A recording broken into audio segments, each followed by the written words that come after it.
Hello guys, स्वागत है आपका हमारे इस चैनल पे। तो आज का वीडियो कंप्यूटर साइंस स्टूडेंट के ऊपर होने वाला है, क्योंकि मैं भी एक कंप्यूटर साइंस स्टूडेंट हूँ। तो चलिए शुरू करते हैं।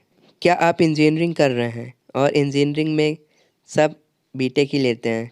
बीटेक में भी यदि आप कंप्यूटर साइंस ले रहे हैं, क्योंकि कंप्यूटर साइंस के अलावा बहुत सारी फील्ड होती हैं, लेकिन मोस्टली कंप्यूटर साइंस ही लेते हैं।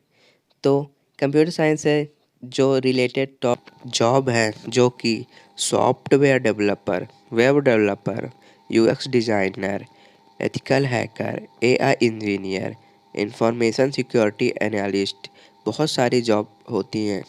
हमें अपना ड्रीम जॉब खुद ही चूज करना पड़ता है। आप यहाँ पे दो बातें हो सकती हैं, यदि आप बीटेक परसुइंग कर रहे हैं या फिर आप बीटेक कंप्लीट कर चुके हैं।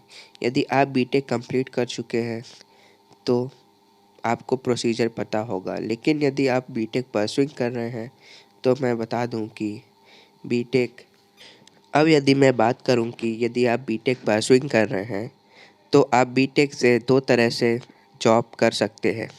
पहला है एक जॉब ही है, दूसरा है गवर्नमेंट सर्विसेज। गवर्नमेंट सर्विसेज करने के लिए आपको गवर्नमेंट एग्ज़ाम की प्रिपरेशन शुरू करनी चाहिए। लेकिन यदि आप जॉब करना चाहते हैं तो जॉब भी आप प्राइवेट कंपनी में भी अप्लाई कर सकते हैं और गवर्नमेंट के लिए भी कर सकते हैं। गवर्नमेंट एग्ज़ाम की प्रिपरेशन करने के लिए आपको फर्स्ट ईयर से ही एग्ज़ाम की तैयारी करनी चाहिए। आप डिफरेंट टाइप के कोचिंग इंस्टीट्यूट ज्वाइन कर सकते हैं। और यदि आप जॉब्स करना चाहते हैं तो आपको इन दो बातों का ख्याल भी रखना होगा कि आप कौन सी कंपनी में ज्वाइन करना चाहते हैं, प्राइवेट में जाना चाहते हैं या गवर्नमेंट सेक्टर पे जाना चाहते हैं। पहला है कंपनी का प्रोसेस। कंपनी का प्रोसेस के लिए आपको कंपनी की सिलेक्शन प्रोसेस को फॉलो करना पड़ेगा। और दूसरा, आपको अपने कॉलेज की ट्रेनिंग एंड प्लेसमेंट को ज्वाइन करना पड़ेगा। ट्रेनिंग एंड प्लेसमेंट को ज्वाइन करने से आपको कंपनी की सिलेक्शन प्रोसेस के बारे में पता चलेगा और आपको यह भी नॉलेज होगा कि आपके कैंपस में कौन कौन सी कंपनीज आती हैं और उनका सिलेक्शन प्रोसेस क्या है। अब दूसरा चीज़ है कि आपको कॉलेज भी मैनेज करना पड़ेगा। कॉलेज में आपको अपनी डिग्री, जो कि आपको 7 पॉइंट से सीजीपीए से ऊपर लाना होगा, क्योंकि यदि आपको हायर कंपनी चाहिए तो उसके लिए आपको हाई डिग्री होना आवश्यक है। अब आपको एक और चीज़ करना होगा, जो आप अपने सब्जेक्ट्स पे पढ़ेंगे कॉलेज पे, उसका आपको बेसिक नॉलेज होना ज़रूरी है, क्योंकि बेसिक नॉलेज इम्पॉर्टेंट होता है कंपनी के लिए। अब हम बात करेंगे कंपनी के प्रोसेस के बारे में। तो डिफरेंट टाइप की कंपनीज डिफरेंट तरह के सिलेक्शन प्रोसेस फॉलो करती है, जिनमें से मोस्टली कंपनी फॉलोज करती है, जो कि पहला रिटन टेस्ट लेती है, दूसरा आपका ग्रुप डिस्कशन होता है, तीसरा आपका टेक्निकल इंटरव्यू होता है और चौथा आपका एचआर राउंड होता है। तो ये बातें आपको याद रखनी है। अब हम यदि बात करें रिटन टेस्ट के बारे में, तो रिटन टेस्ट में आपको 3 तरह से टॉपिक दिए जाते हैं, जिनमें से आपका क्वांटिटी एप्टीट्यूड होता है, दूसरा वर्बल एबिलिटी होता है, तीसरा आपका लॉजिकल रीजनिंग होता है। अब यदि ग्रुप डिस्कशन के बारे में बात करें, तो ग्रुप डिस्कशन में आपको कोई सा भी एक टॉपिक दिया जाता है और आपको उस पे कम्युनिकेट करना होता है, आपने शेयर जिसमें आप अपना व्यूज़, अपना ओपिनियन दे सकते हैं। आपको यहाँ पे आपको यहाँ पे फ्लुएंट होना होगा और अपने पॉइंट पे कॉन्फिडेंस होना पड़ेगा। अब यदि बात करें टेक्निकल राउंड की, तो टेक्निकल राउंड दो तरह से हो सकते हैं। पहला है रिटन। आपको स्पेसिफिक लैंग्वेज दिया जाएगा, जिसमें से आपको कोई सा भी क्वेश्चन दिया जा सकता है। और दूसरा है इंटरव्यू। तो इंटरव्यू प्रोसेस में आपसे आपके रिज्यूमे में जो भी आप टेक्निकल लैंग्वेज डालेंगे, उससे रिलेटेड क्वेश्चन वो पूछ सकते हैं।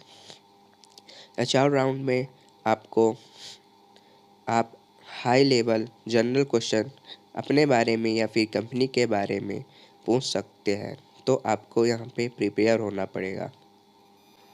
अब बात करें कि आपका क्वांटिटी एप्टीट्यूड में कौन कौन से टॉपिक हो सकते हैं। तो मोस्टली कंपनी जो फॉलो करती है उनमें से number system, average, coordinate geometry, logarithm, quadratic equation, probability, percentage and interest, permutation combination, time speed and distance and miscellaneous question. Verbal ability में आपसे क्वेश्चन रिलेटेड आपका ग्रामर से पूछ सकते हैं, रीडिंग कॉम्प्रिहेंशन पूछ सकते हैं, पैराग्राफ बेस्ड क्वेश्चन पूछ सकते हैं और fill in the blank question पूछ सकते हैं। लॉजिकल रीजनिंग में आपसे डेटा टेबुलेशन के क्वेश्चन, अरेंजमेंट के question, bar graph, pie chart के बारे में, ब्लड रिलेशन, कोडिंग डिकोडिंग और डायरेक्शन सेंस से रिलेटेड क्वेश्चन पूछ सकते हैं। टेक्निकल राउंड के बारे में बात करें तो वो दो तरह से हो सकते हैं। पहला रिटर्न में आपसे जो जिस तरह से क्वेश्चन पूछ सकते हैं उनमें से कुछ टॉपिक सी के, C++ के, ओप्स के, पाइथन, जावा या PHP से या फिर डेटा स्ट्रक्चर या फिर SQL से क्वेश्चन आपसे पूछा जा सकता है। इंटरव्यू में भी आपसे जो भी आपने रिज्यूमे में डाला है, जैसे कि बैकएंड में यदि आपने C++, पाइथन, PHP, जावा, .NET डाला है तो उससे रिलेटेड पूछ सकते हैं।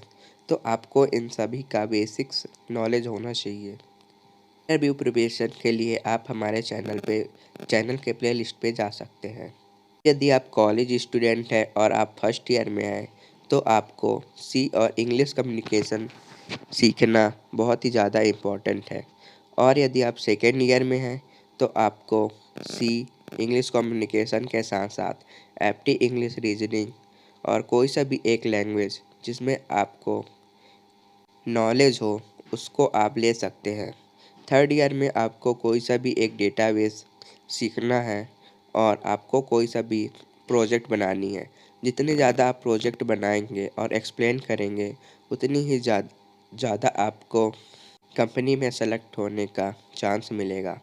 फोर्थ ईयर में आपको अप्लाई करनी है सारी कंपनीज़ पे और सारी कंपनी के जो प्रोसीजर सिलेक्शन है उसको आपको देखकर उसमें अप्लाई करना है और बैठना है। आपको कॉन्फिडेंस मिलेगा और मे बी यदि आप अच्छा करते हैं तो आपको उस कंपनी में जॉब ऑफ़र मिल सकता है। बात करें मेरी तो मैंने भी फर्स्ट ईयर में इंग्लिश और सी लैंग्वेज सीखी थी। सेकेंड ईयर आते आते मैंने एप्टी इंग्लिश रीजनिंग और पाइथन लैंग्वेज को सीखा था और मैंने पाइथन पे ज़्यादा फोकस किया था।